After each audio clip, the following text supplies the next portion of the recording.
Bonjour, tu dois définir le format d'enregistrement de ton appareil photo et tu hésites entre les formats JPEG et RAW. Je vais essayer de t'amener des éléments de réponse.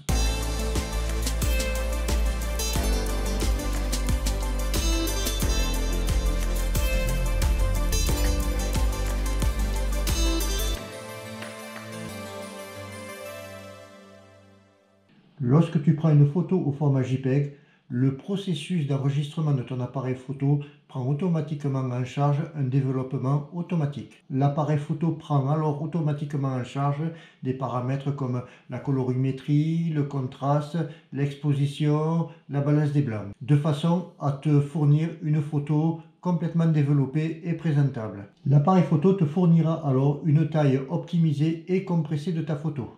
A contrario, lorsque tu utilises le format RAW, le fichier numérique contiendra tout ce que le capteur aura pu enregistrer aussi bien dans les basses que dans les hautes lumières. Ce fichier contiendra tous les éléments bruts de ta photo et aucun traitement ne sera appliqué.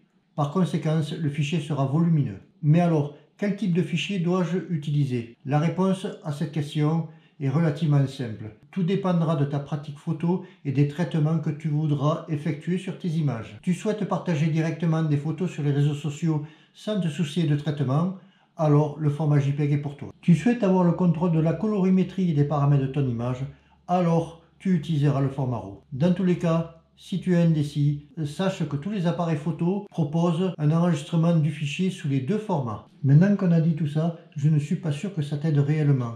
Ce choix de format de fichier repose directement sur le fait de savoir si tu développeras ou pas tes futures photos.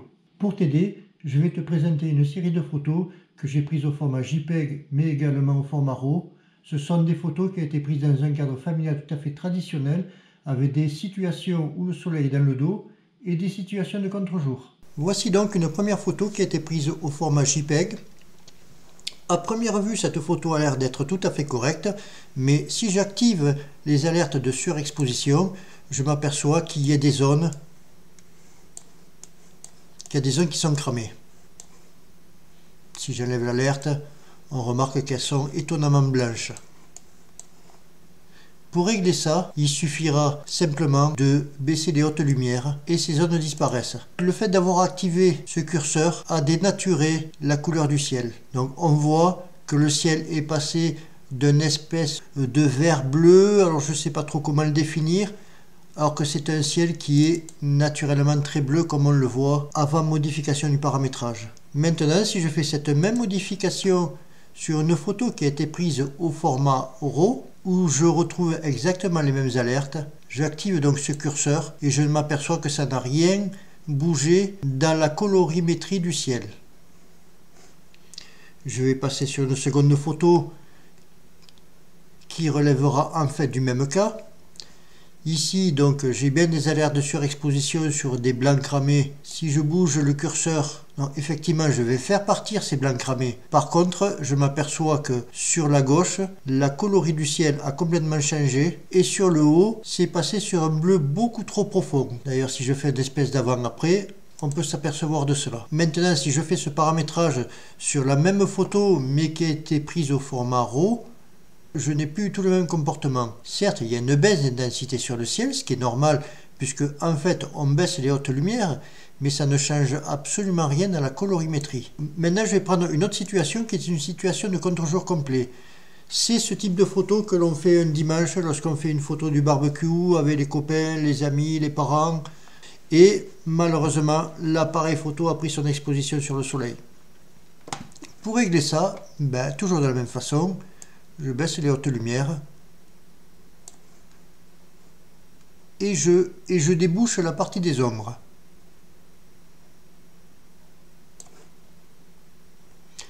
Maintenant, si je zoome sur le barbecue, je m'aperçois que c'est tout noir, on ne voit absolument rien. Je vais même zoomer à 200%. Voilà.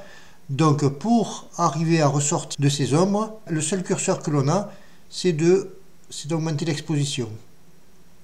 Et là, je m'aperçois que si j'augmente l'exposition, j'ai pratiquement pas de détails dans le foyer du barbecue. Par contre, j'ai le soleil qui revient à nouveau surexposé.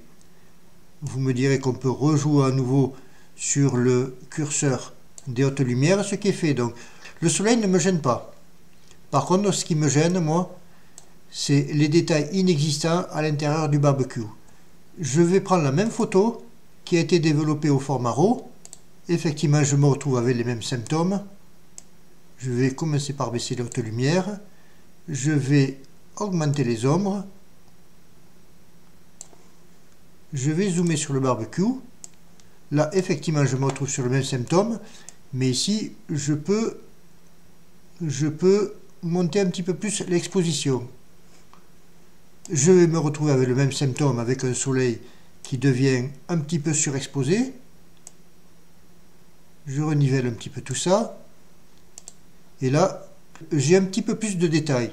Si je fais un comparatif des deux photos, la première photo au format JPEG, où je n'ai carrément rien, et la photo au format RAW, où j'ai un petit peu plus de détails. C'est pas grand chose, mais ça va faire la différence sur beaucoup de photos.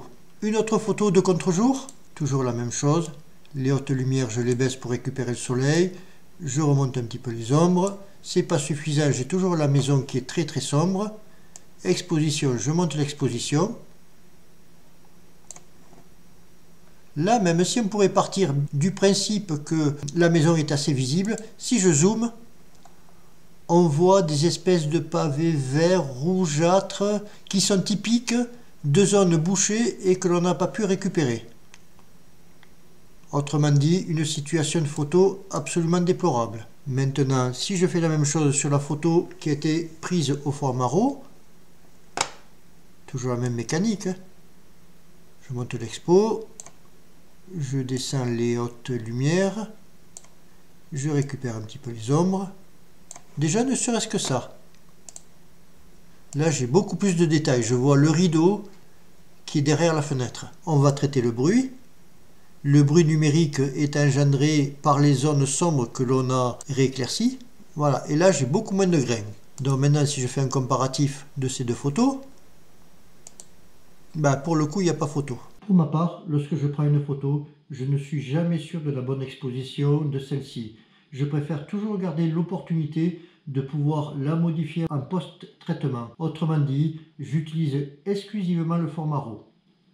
J'espère que tu as appris quelque chose. En tout cas, n'hésite pas à me laisser un commentaire.